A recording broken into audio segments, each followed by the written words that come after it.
Ce soir, au stade de Franceville, le Gabon sera opposé à la RCA, un match comptant pour la deuxième journée des éliminatoires de la CAN 2025.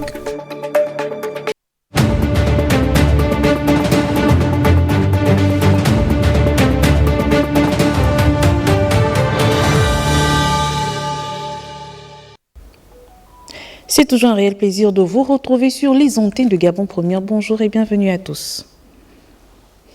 En ouverture de votre journal, Raymond Nonsima, Premier ministre de la Transition, a reçu à son cabinet de travail hier une délégation du Fonds mondial de la santé venue de Genève. Cette délégation était conduite par le ministre gabonais de la Santé. Le compte rendu de cette rencontre avec Balbin Tsamonva, Francis Ifunda et Peter Monfumbi. Fort du partenariat noué avec le Gabon, le directeur régional du Fonds mondial pour l'Afrique de l'Ouest et du Centre, à la tête d'une forte délégation, accompagné du ministre gabonais de la Santé, au cabinet du Premier ministre de la Transition Raymond Nonsima. Au cœur des échanges, la poursuite des négociations sur les financements du programme lié à plusieurs pathologies endémiques au Gabon. Nous avons témoigné de l'engagement du nouveau gouvernement en ce qui concerne le secteur de la santé. Et pour nous, c'est extrêmement important parce que les financements du Fonds mondial sont complémentaires au financement propre de l'État. Donc nous voyons quand même le secteur santé un domaine prioritaire pour les nouvelles autorités. Donc ça sera pour nous un plaisir de continuer à appuyer le gouvernement dans ce sens. Les négociations entre l'État gabonais et son partenaire au développement pour le secteur santé suscitent la contrepartie du gouvernement avant l'aboutissement des financements. Il faut rappeler que le Fonds mondial est un partenaire financier avec qui nous sommes en discussion dans le cadre du financement de 3 grands programmes, de 3 grandes maladies pour parler plus clairement, que sont le paludisme, la tuberculose et le VIH-Sida. Nous avons soumis en avril dernier donc notre proposition ou notre demande de financement au Fonds mondial pour les 3 prochaines années, à partir de janvier. Et notre demande a déjà été acceptée. Et là, il s'agit d'accélérer les négociations dans le sens d'aboutir à l'accord de financement avec le Fonds mondial. Partenaire privilégié du Fonds mondial de la santé depuis de longues dates, l'entrevue entre le numéro 1 du gouvernement gabonais et ses experts constitue un moment crucial au moment où les plus hautes autorités de la transition tendent les mains à ce bailleur de fonds traditionnel dans l'optique d'améliorer davantage les conditions de santé de ses compatriotes. Une délégation de la région de l'Afrique centrale du Fonds mondial pour la lutte contre le VIH-Sida, la tuberculose et le paludisme était au cabinet du ministre de la Santé, échangé sur le partenariat entre cet organisme et le Gabon. On en parle avec Ginette Mougoula Massala, Juste Njana et Francis Mbanja.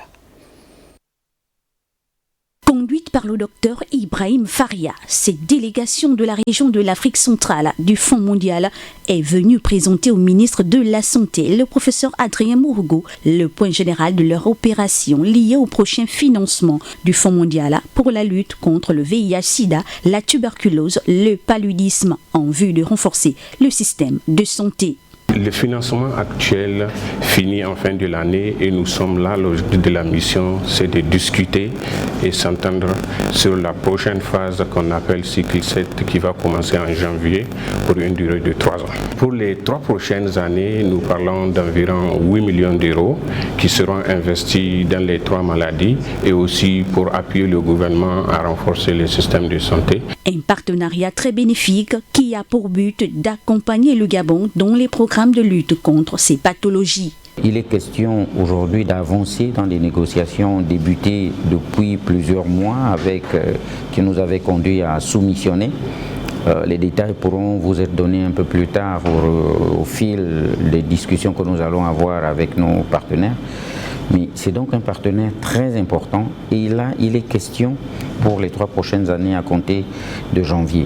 L'idée pour nous est d'abord de les convaincre de la nécessité qu'ils viennent à nos côtés pour lutter contre ces différentes maladies, mais de prouver également, nous aussi, notre bonne foi et notre volonté d'agir réellement pour nos populations dans le cadre de la prise en charge de ces maladies. Soulignons que ce prochain financement qui concernera les 3 prochaines années prendra effet dès janvier 2025.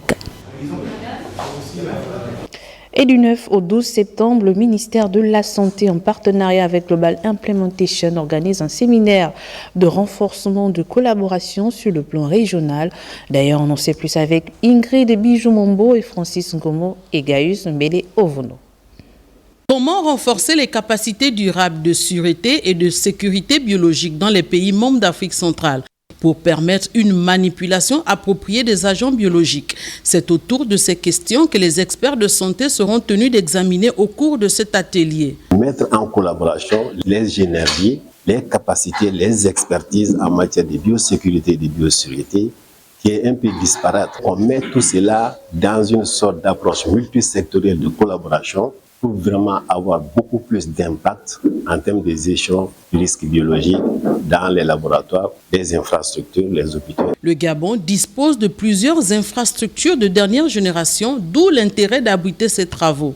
Parce que nous avons déjà de nombreux laboratoires qui sont équipés, des laboratoires de niveau P3, P4 comme celui du CIRMF, de Massoukou et bien d'autres structures.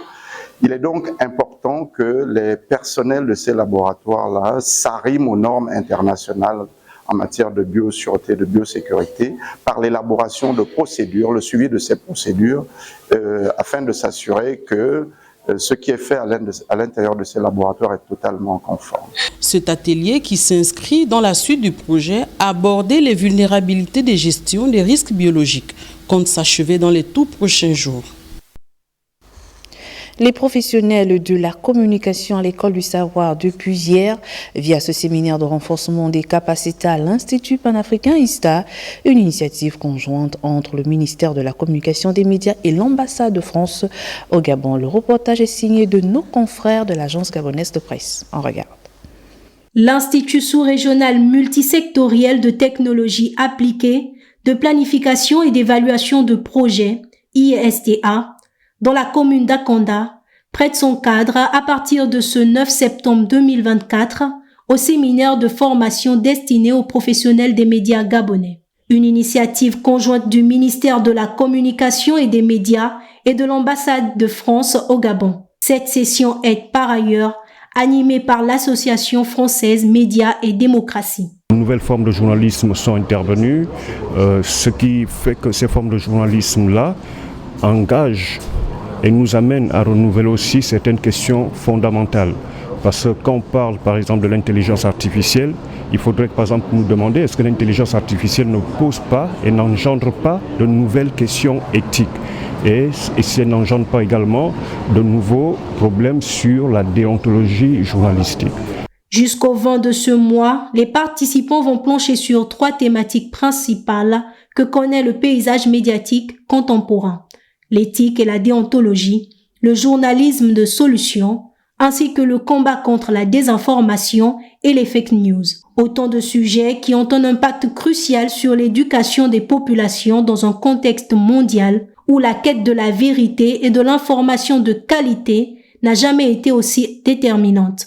Donc là, on a 2 semaines avec une vingtaine de journalistes et nous avons travaillé sur 3 modules: l'éthique et la déontologie, le journalisme de solution et mésinformation, désinformation. Et d'ailleurs, il y a un 4e module qui est le fact-checking.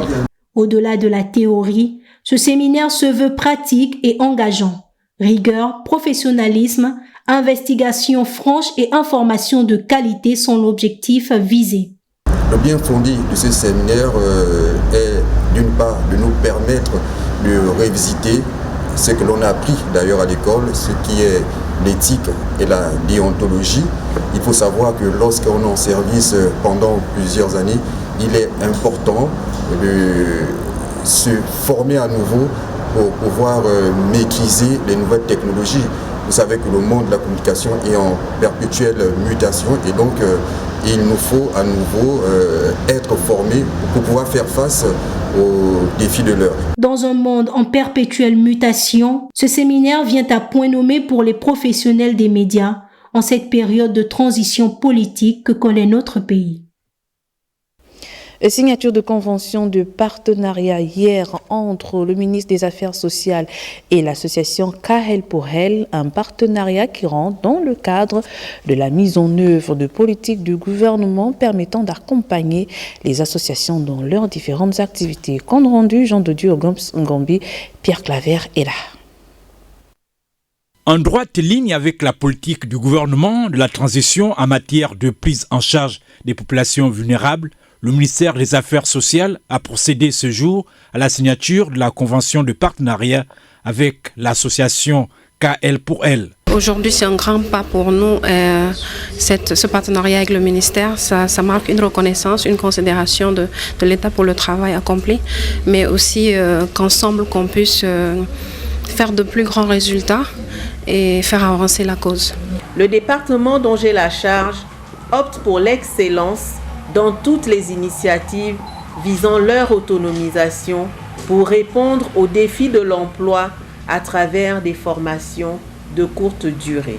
Créée il y a 5 ans, KL pour elle excelle entre autres sur la formation de jeunes filles et femmes déscolarisées au Gabon, âgées de 15 à 30 ans. Toutes ces associations qui gravitent aujourd'hui autour de nous viennent véritablement non seulement pour une reconnaissance juridique, mais également pour un soutien, les soutenir pour les accompagner dans la prise en compte des cibles qui sont les leurs. La mise en œuvre de ces ateliers traduit en actes concrets la matérialisation de la politique sociale de Monsieur le Président de la Transition, Président de la République, chef de l'État, Son Excellence le Général de Brigade Brice Clotaire Oligui Nguema, pour l'amélioration du quotidien des Gabonais et la restauration de la dignité des personnes vulnérables. Au demeurant, le ministère des Affaires sociales, que dirige Nadine Nathalie Awana Anato, a déjà signé 4 conventions de partenariat avec les différents partenaires œuvrant dans ce domaine. Hier matin, Jean-François Ndongo, président de l'Assemblée nationale de la transition, s'est entretenu avec ses collègues membres du bureau et les présidents des commissions permanentes dans le cadre des traditionnelles réunions du bureau et de la conférence des présidents. Le résumé avec Jean-Rodrigue Bingoudou et Valérie Charles Polangoy.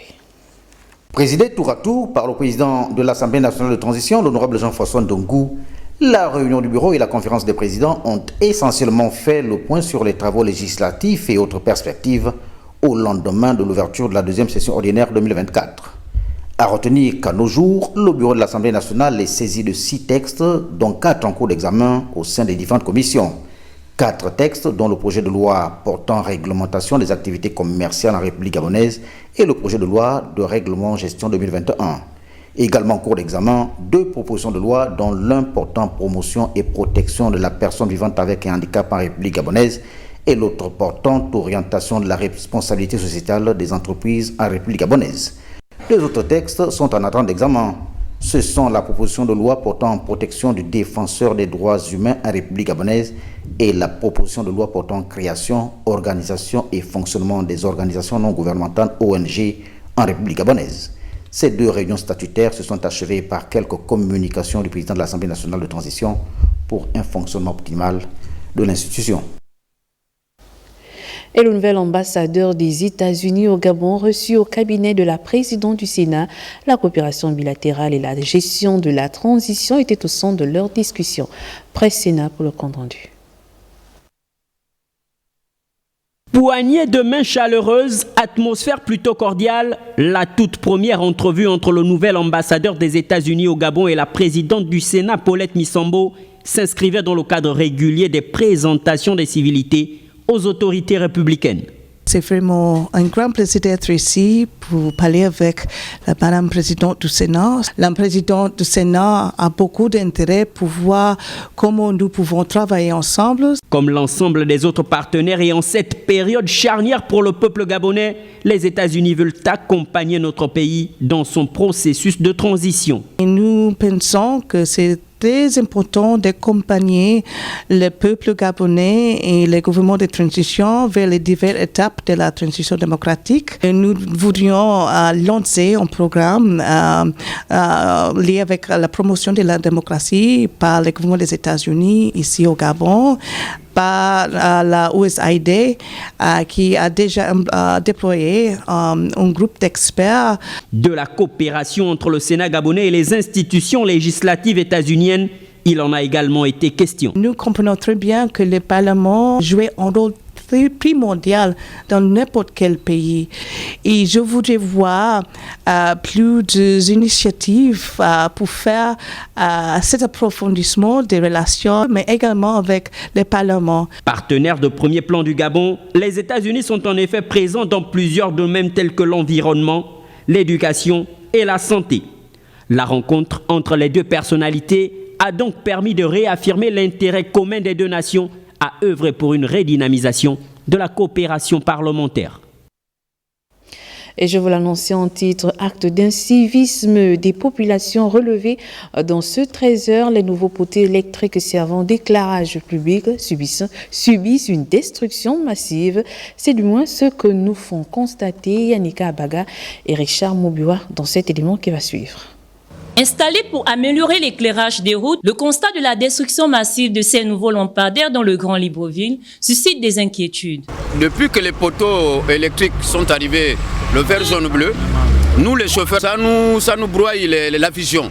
C'est-à-dire qu'en distance, on ne voit pas bien. Et les ampoules qui sont dessus, qui éclairent le terrain, ça n'éclaire pas assez. Mais qu'on essaie un peu d'améliorer l'éclairage. Il y a également des routes qui sont très étroites et du coup les automobilistes, lorsqu'ils sont pressés, des gens qui veulent se créer des passages au milieu des voies peuvent également se mettre à rouler sur des parties qui ne devraient pas concerner les automobilistes et ça peut casser des poteaux également. Poteaux électriques à même le sol, certains déterrés, les accidents de la circulation pourraient être l'une des principales causes. Pour certains compatriotes, l'application du caractère coercitif de la loi pourrait être une solution. Certains automobilistes ne respectent pas le code de la route, certains sont pressés plus que d'autres. Et je pense que sur la destruction des nouveaux poteaux qui font notamment la beauté de la ville, les autorités compétentes, à mon humble avis, devraient prendre des mesures de telle manière à ce que ceux qui détruisent ces poteaux électriques puissent payer la note. Parce qu'il est inconcevable que c'est l'État qui paye et à chaque fois les usagers détruisent les biens publics et c'est toujours l'État qui vient rembourser. La destruction des poteaux électriques dans le Grand Libreville nécessite une réponse des plus hautes autorités au regard de nombreuses pertes déjà enregistrées. Le ministre de la Réforme des institutions, Muriel Mikwe, épouse Minsa, a échangé avec les femmes commerçantes du 2e arrondissement de la commune de Libreville, occasion pour le membre du gouvernement de recueillir les préoccupations de ses compatriotes. Jean de Dieu Gamsungombi, Pierre Claverella. Face aux femmes commerçantes du 2e arrondissement de la commune de Libreville, venues nombreuses, le ministre de la Réforme des institutions a échangé avec ces dernières sur les maux qui minent leur secteur d'activité. Elle a souhaité rencontrer les femmes commerçantes de cet arrondissement pour déjà une première prise de contact et pour échanger avec elles sur les problèmes qui sont les leurs dans le cadre de leur activité. Et surtout leur dire qu'il est important qu'elles se mettent en association, en coopérative pour celles qui désirent cultiver ou avoir l'essentiel de leurs produits de par elles-mêmes, avoir des produits bio et des produits issus des cultures des femmes gabonaises. Dans les projets, le membre du gouvernement a également promis la construction d'un marché au PK5. Ce n'est pas régulier de vendre sur le bord de la route. Nous allons voir au 2e arrondissement s'il y a un emplacement identifié pour la construction d'un marché. Nous allons faire un travail avec le délégué spécial et les autorités pour voir dans quelle mesure satisfaire cette doléance essentielle pour celles qui vendent au PK5. S'agissant du prochain référendum au Gabon, l'oratrice souligne. Je les ai invités à participer massivement à ce référendum en allant voter, en toute âme et conscience, mais en leur disant que le projet qui leur est soumis est un projet pour l'avenir de notre pays. Dans les perspectives, le membre du gouvernement a promis visiter les femmes commerçantes. De son côté, Béatrice Ntuntum, députée de la transition, était récemment dans le Moyen-Ogooué, précisément dans le département de la Banga-Bigné, faire un compte-rendu parlementaire aux populations de cette localité. Chez la Mébalé, chez les Manéa, le point. L'honorable Béatrice Ntuntum a mis à profit son séjour en Djolé pour entretenir les populations de cette commune et des villages environnants sur les travaux parlementaires. Il était également question pour le député de la transition d'échanger avec les siens sur les difficultés vécues au quotidien par ces derniers. Nous avons fait le compte rendu parlementaire et je leur ai présenté les lois qui avaient été adoptées lors de la session ordinaire de mars à juin 2024. Je me suis principalement appesanti sur la nécessité de l'organisation d'un référendum et les modifications qui ont été faites dans la loi relative aux élections politiques en République gabonaise, notamment la suppression du CGE et l'organisation prochaine des élections par le ministère de l'Intérieur. À cet effet, je leur ai proposé de voter au prochain référendum pour donner au CETRE la possibilité de travailler, d'avoir un outil de travail légal pour bien mener ses actions politiques. Les populations qui ont apprécié l'initiative disent être prêtes à soutenir les actions du CTRI et accompagner l'honorable. La population a été très contente de recevoir l'honorable et d'écouter son corps parlementaire parce que ça fait quand même assez rare de voir un parlementaire sillonner son siège pour expliquer aux populations les travaux qui se sont passés au niveau de l'Assemblée nationale. Tout le monde attend le référendum. Cette tournée parlementaire de l'honorable Béatrice Ntuntum lui a également permis d'attirer l'attention des populations sur le scrutin à venir. La rencontre s'est achevée sur une ambiance festive au grand bonheur des populations. Et dans l'élément qui va suivre avec Léonel Mboutsou-Pissam et Ulrich Mboutsou-Bié, on parle de l'élection Miss Vacances sous le thème « Non à l'échec scolaire ». On regarde. 3 millions de francs CFA, c'est le montant partagé entre les 3 lauréates du concours Miss Vacances organisé dans l'optique de soutenir leurs études à l'aube de la rentrée scolaire. L'objectif, c'est simplement d'accompagner des jeunes gabonaises parce qu'on sait que lorsque vient la rentrée scolaire, c'est souvent compliqué pour beaucoup. Cette bourse d'études tombe à pic parce que ça pourra m'aider dans mes études. En présence de 500 participants, l'occasion a permis aux promoteurs de l'événement de sensibiliser les jeunes sur les violences en milieu scolaire, le décrochage et la délinquance juvénile. Une œuvre sociale qui cadre avec la vision du CTRI. Je crois en ce que cette bourse peut aider beaucoup de personnes, peuvent aider les gagnantes d'aujourd'hui. C'est par le biais de cet événement que j'apporte ma modeste contribution à la nation. C'est notre façon aussi de contribuer pour le pays parce que c'est vrai qu'on fait dans le divertissement, mais pas que. L'idée aussi c'est de faire aussi dans le social en accompagnant des jeunes de notre mieux. Et on espère avoir plus de partenaires pour justement augmenter les lots et permettre à les jeunes gabonaises ou gabonais de pouvoir se servir de ces petits financements-là pour pouvoir réaliser de grandes choses derrière. Une bourse qui tombe à point nommé pour ses jeunes compatriotes. Aïcha Wanel et ses partenaires entendent multiplier des activités en faveur de la jeunesse en vue de relayer la politique sociale du président de la transition.